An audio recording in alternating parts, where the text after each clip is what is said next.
Donc on a l'habitude d'alterner. Alors tout à l'heure, Andrea, tu nous as fait alterner pour le psaume entre les versets. On alterne comme ça de vigile de Noël en vigile de Noël entre ces évangiles.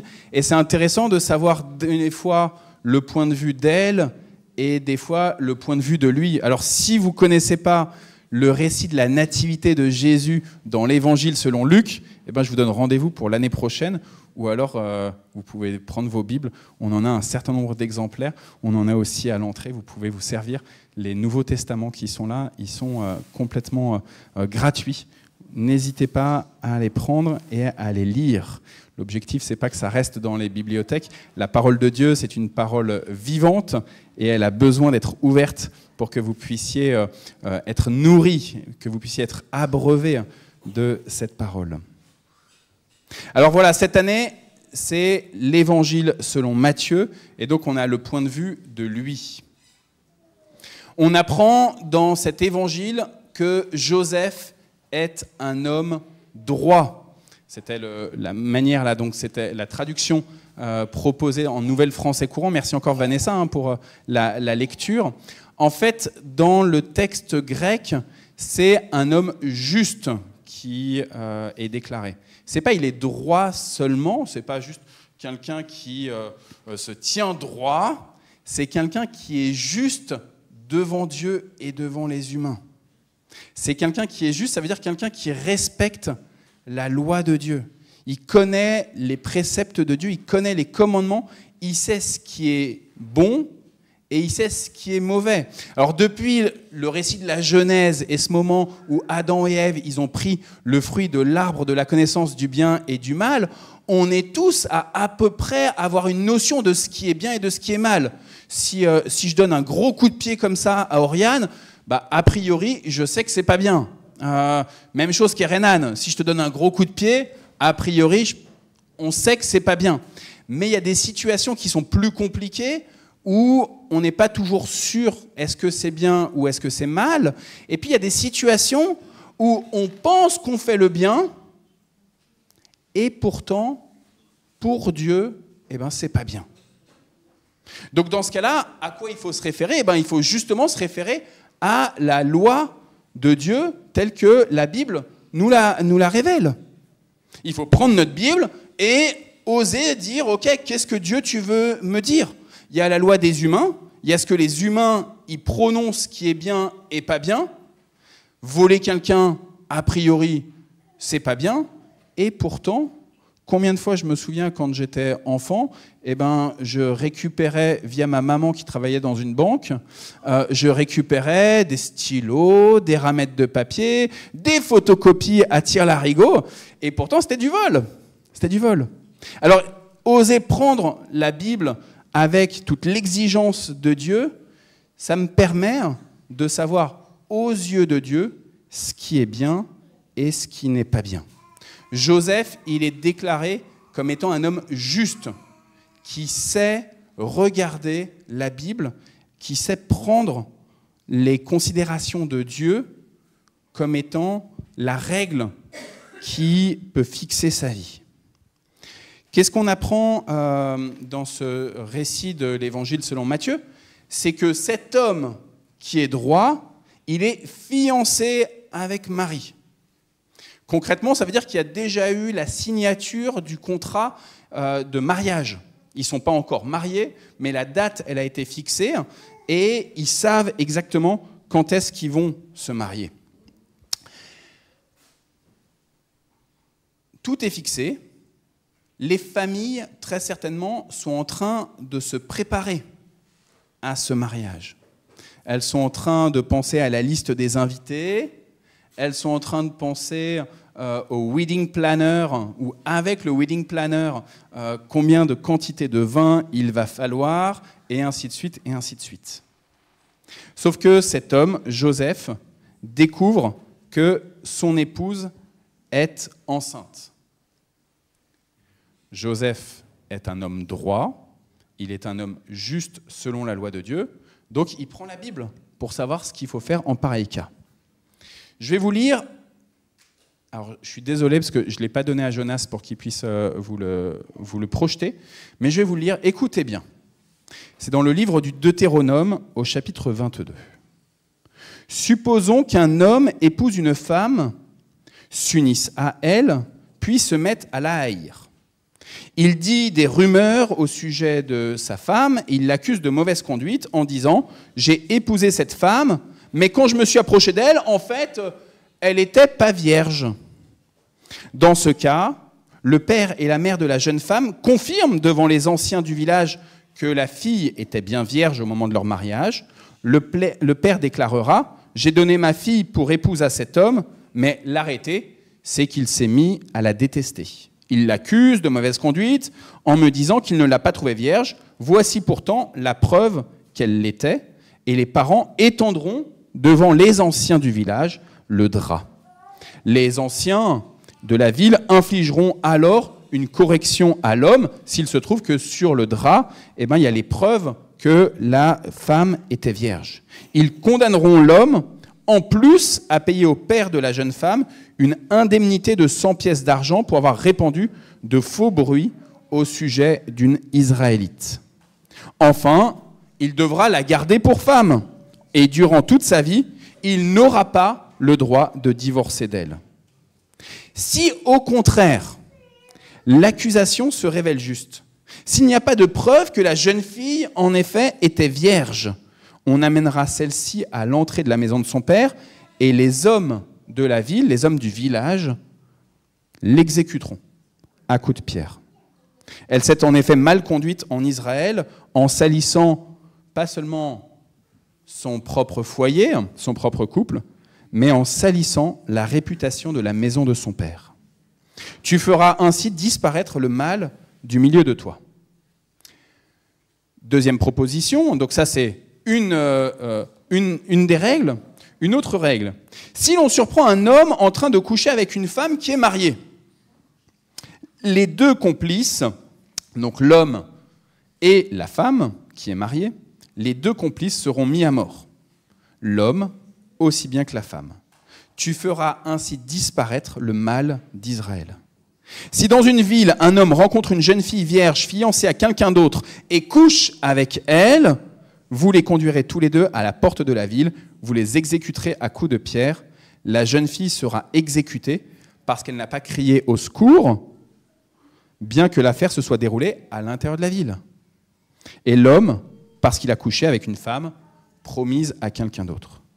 Tu feras ainsi disparaître le mal du milieu de toi. Frères et sœurs, voici la parole du Seigneur. Voici le commandement de Dieu. Tu vas devoir prendre des pierres, Nathalie, et tu vas devoir lapider comme ça à tire-larigot. Alors non, en fait, c'est les hommes qui lapidaient, c'était les hommes qui exécutaient la sentence. Donc on a un futur magistrat, Marc, il sera là-bas à poser comme ça les règles. La loi de Dieu, elle est claire. Joseph, je vous ai dit, il est un homme droit, un homme juste, qui connaît la loi de Dieu, et lorsque la situation se présente à lui, que celle qui est sa fiancée, celle qui lui est promise, celle avec laquelle il s'est engagé, celle avec laquelle il y a déjà eu le début du contrat, il se réfère à la loi de Dieu, et voici ce qui doit advenir. Il doit, devant tout le monde, dire « Elle a couché avec un homme, ce n'est pas moi, elle est enceinte. » Il en va de la vie de cette femme, Marie, mais vous avez bien entendu aussi toute la question de toute la famille de la femme qui a commis un adultère. Il en va de la réputation, finalement, de chacun des protagonistes. Cette femme qui est enceinte, Marie, toute la famille de Marie. Et Joseph, il est juste devant Dieu. Que fait-il ? Frères et sœurs, quand on a une situation qui est devant nous, quelle qu'elle soit, on peut la juger et se dire, ok, qu'est-ce que me dit la loi de Dieu, et se référer à la Bible comme texte fondamental pour nous construire dans nos relations humaines, mais aussi pour nous construire dans notre sainteté avec Dieu. Vous ne pensiez pas que j'allais vous lire ce texte-là un soir de Noël. Là, vous vous dites, oh non, vigile de Noël, on ne vient pas souvent à l'église. Arnaud, il nous plombe là. Qu'est-ce qu'on fait? Dieu est saint. Il ne peut, devant sa face, accepter que nous commettions le péché. Et voici la parole de Dieu, le livre du Deutéronome, là en l'occurrence, il est très clair. Joseph doit répudier cette femme devant les hommes. Elle doit mourir. Frères et sœurs, combien de fois on peut s'enfermer dans notre propre jugement? Combien de fois, pourtant, en ayant pris à bras-le-corps la parole de Dieu, on peut dire, là, telle personne, elle mérite la mort. Elle mérite d'être écartée de l'Église, elle mérite d'être écartée de nos différentes relations humaines, elle mérite d'être complètement mise en dehors de la ville, en dehors de notre cercle. Elle a commis le mal, elle doit payer. C'est ça la justice. Pourtant, dans ces situations-là, le Seigneur peut, par son esprit, envoyer un ange. C'est ce qui se passe ici avec Joseph. J'aime bien le fait que les anges soient des créatures exactement comme nous, que les anges ne sont pas le Saint-Esprit, ne sont pas Dieu, ne sont pas Jésus directement, mais créatures invisibles, mais qui peuvent s'incarner et qui viennent nous révéler ce que Dieu veut nous dire. Rappelez-vous de cette histoire de Balaam avec son ânesse. L'ânesse voit un ange qui vient lui barrer le chemin afin que Balaam ne fasse pas une grosse bêtise, à savoir maudire Israël. Les anges sont envoyés par Dieu pour révéler ce que Dieu profondément attend de nous. Qu'est-ce qu'il attend de Joseph là? Eh bien, il attend que Joseph il prenne justement cette femme comme son épouse. Il attend à ce que lui, Joseph, soit associé à Marie et soit associé à cet enfant. L'ange, poussé par l'Esprit de Dieu, poussé par Dieu, va venir révéler à Joseph qui est l'enfant qui est à naître. Et le texte nous est assez clair, il dit « L'enfant qui a été conçu en elle vient de l'Esprit du Seigneur. En effet, elle mettra un fils au monde. Tu l'appelleras Jésus, car il sauvera son peuple de ses péchés. » L'ange vient révéler ce qu'il y a de profondément désuni entre le peuple de Dieu, les créatures que nous sommes, et Dieu lui-même. Nous sommes, par notre comportement, par nos paroles, nous sommes par ce dont on prend l'habitude finalement de se satisfaire, de se complaire, nous sommes éloignés de Dieu. Nous cherchons sans cesse à nous séparer de lui, à penser que nous sommes les justes juges. Nous sommes dans notre libre arbitre. Nous sommes dans la liberté d'être les arbitres du monde. C'est ça le libre arbitre. Pour ceux qui m'ont jamais entendu, je fais une croisade contre ce mot-là dans les églises. Je pense que le libre arbitre, c'est pas du tout un mot chrétien. On est dans la liberté des enfants de Dieu, mais on n'est pas dans la liberté d'être les arbitres du monde. Cet enfant est celui qui va sauver son peuple de son éloignement de Dieu. Cet enfant, Jésus, qui ça veut dire Dieu sauve, est celui seul par qui Dieu va réconcilier l'humanité avec lui-même. Pourquoi est-ce qu'il a besoin de Joseph ? C'est parce que, je vous ai dit, quand il y a une infamie en Israël commise par une femme qui a couché avec un homme et qui n'est pas son mari, avant le mariage ou après le mariage, eh ben, on jette l'opprobre sur l'ensemble de la famille. Or, il se trouve que Joseph, il est de la famille du roi David. Il est un descendant du roi David. Et on a lu tout à l'heure, avec le psaume, avec Ésaïe, que Dieu avait promis à David une descendance. Dieu avait promis que le Messie viendrait de cette famille. On a besoin d'avoir un membre de la famille de David qui s'associe à Jésus, qui s'associe à ce Messie. Alors, frères et sœurs, là on est dans l'histoire biblique, une histoire vraie, qui s'est passée il y a un peu plus de 2000 ans. La question pour moi, ce soir, elle est qu'est-ce qu'on fait de ça ? Est-ce que c'est juste une belle histoire qu'on lit comme ça pour la vigile de Noël ? Et puis ensuite, on va aller manger notre dinde ensemble, les uns chez les autres, ou peut-être tout seul aussi, si on est tout seul. Qu'est-ce qu'on fait de cette histoire ? Ne crains pas.